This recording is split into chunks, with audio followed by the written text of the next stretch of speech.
Hi, I'm Wendy Toliver. I'm an author, and as part of Artist Chat, I'll be answering a few more questions today. This first question comes from Adrienne at Hillcrest Middle School in Glendale, Arizona. She wants to know what is my favorite place in Utah. And that one is a tie between Pineview Reservoir, which is a beautiful lake right at the bottom of the road where we live, and Powder Mountain Ski Resort, because I just think that place is really beautiful and fun as well. Ron of Utah wants to know, does Matt, who's my husband, always make the right decisions regarding the toilet seat? Thank goodness he does. You would think that in a family with all boys, I would always be having to put the toilet seats down. However, we trained them early and everybody puts their toilet seats down.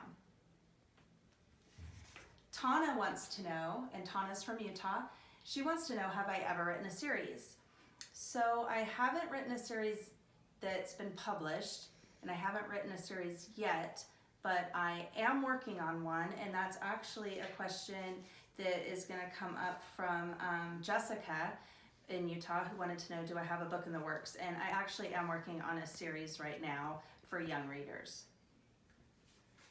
Parker of Hillcrest Middle School would like to know, how do you overcome writer's block? Well, that's a really hard question, Parker, and I don't really have the magic answer to that. But one of the things that I do is I do go out on a walk or on a hike, or I like to get out of the office and do something, and then I come back in and I'm more ready to write. Drini of Washington State wants to know, how long does it take you to start writing a new book and after you have finished a book? So the answer to that is it just depends. A lot of times after I have a really hard deadline, like for the last 3 books, my deadline was about 3 months, and that was really hard. And so it took me probably about 6 months to feel like I could sit down and start writing to my best ability again. But sometimes that's exactly what I need, is to sit down and write another book. And so it just kind of depends on where I am in my life. Melissa of Utah would like to know, do you have any rituals that help you write? And the answer is not really. I do like to write in different places. That's fun for me, like a coffee shop or in my home office right here, or in bed, or out on a trail or something. And but sometimes when I'm getting really in the mood, I will light this candle. It's called the Spirit of Writing, and I got it in New Orleans. Allison of Huntsville, Utah would like to know, when was the first time you were published and how did it feel to get published? Well, my first book, I have had short stories and poems and whatnot published in my life prior, but my first novel that I wrote was this one called The Secret Life of a Teenage Siren, and that happened in 2007. Oh my gosh, it doesn't seem like that long ago. And how did it feel? It felt amazing. I was super excited to be a published author, and luckily I was able to keep it going. And so anyway, it just gave me a really fun, great career that I can do while also being home with my 3 boys. Good question, Allison. Eileen of Utah and Karan of Glendale, Arizona would like to know, what are the inspirations behind my books? And inspiration comes from a lot of different places. One of my books, Mismatch, was based very loosely upon Jane Austen's book, Emma, which is also a movie right now. If you guys want to watch it, it's streaming. And then also Lifted, which is about a girl that gets addicted to shoplifting, was based on a documentary that I had seen on TV that talked about how it's a real problem with shoplifting amongst teenagers. So that's why I wrote that book. So anyway, I get inspired. I just try to keep my eyes open and my ears open and just let my imagination run amok, as well as just let real life stories fill me up and come up with ideas. Those are good questions. Let's see. Allison of Utah, Brandy of Hillcrest Middle School, and Karen of Utah would like to know, what made you want to become an author and what started you down the author path? And I've always enjoyed writing, even when I was really young. And more than that, I enjoyed reading, which is really important for being an author. And one day I was just driving home from our family place in Idaho, and I had a whole car full of my girlfriends, and we were talking about books that we liked, and I just flat out said, hey, I can do this, I think. I'm gonna write a book. So I did, and it just was really fun, and I really enjoyed writing books, so that's why I've done it. Reagan of Huntsville, Utah has a great question here, and she would like to know, how do you write books without getting sidetracked? I have tried to write books, plays, scripts, and a school newspaper to save endangered animals, and it's hard to keep going with all my commitments. And my answer for you, Reagan, is wow, that is a lot of commitments, and I really don't have a magic answer for that either, other than you just have to prioritize. And the cool thing about writing is if you write just a little bit every day, it adds up.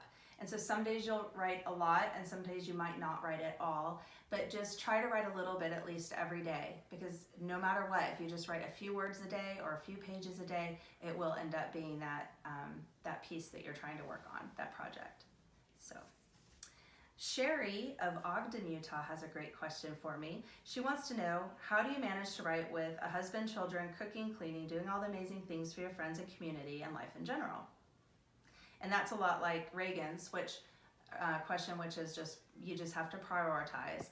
And thank goodness I have a family and friends that are very supportive of my career, and so they know that when I'm on deadline, they jump in and help me with a lot of those things so that I have time to write. Ben of Farmington, Utah has a great question. He wants to know, what were my favorite YA books when I was a young reader? And that's an easy question for me because I loved anything by Judy Blume or Beverly Cleary, or anything that was choose your own adventure. And here's an interesting question from someone named Dax in Eden, Utah. He wants to know, would you rather fight 100 duck-sized horses or one horse-sized duck? And I had to give this a lot of thought. This is one of the reasons why this episode of my questions and answers is a little bit later than the others. I just really wanted to get this answer right. My answer, Dax, is I would rather fight 100 duck-sized horses. Tessa of Glendale, Arizona wants to know, was there any inspiration from previous authors or experiences behind your Once Upon a Time books? And believe it or not, there was. Of course, the TV shows themselves. My books had to be canon, which means they have to jive with everything that's already been set up for the TV show, as well as anything that had been written about it. So this was the book that I read before writing, it's a graphic novel, before writing the novel, so that I can make sure that the TV shows, I watched every single one of them and took notes, and then this book and everything jives. So yes, I was inspired. That's a good question, Tessa. And Katie, and I think this is our last question, yeah. So Katie wants to know, and she lives in Utah. She says, I love Once Upon a Time. Oh, I do too. And she says, did you get to meet anyone on that show? And interestingly, I did get to go to Comic-Cons, and the people from the show were there when I was signing books, but I never got to meet any of them while I was writing the books. However, before I wrote the books, I happened to do a little acting, and I was in an episode of Touched by an Angel with Jennifer Morrison, who plays Emma on the show. So I'll show you a picture of us together on that. So this was the cast of guest stars that day for that episode, and that's Jennifer Morrison, and she's playing a young woman that has cancer, and I was one of her 3 best friends that day for that episode. So yes, I got to hang out with Jennifer Morrison before she was Emma.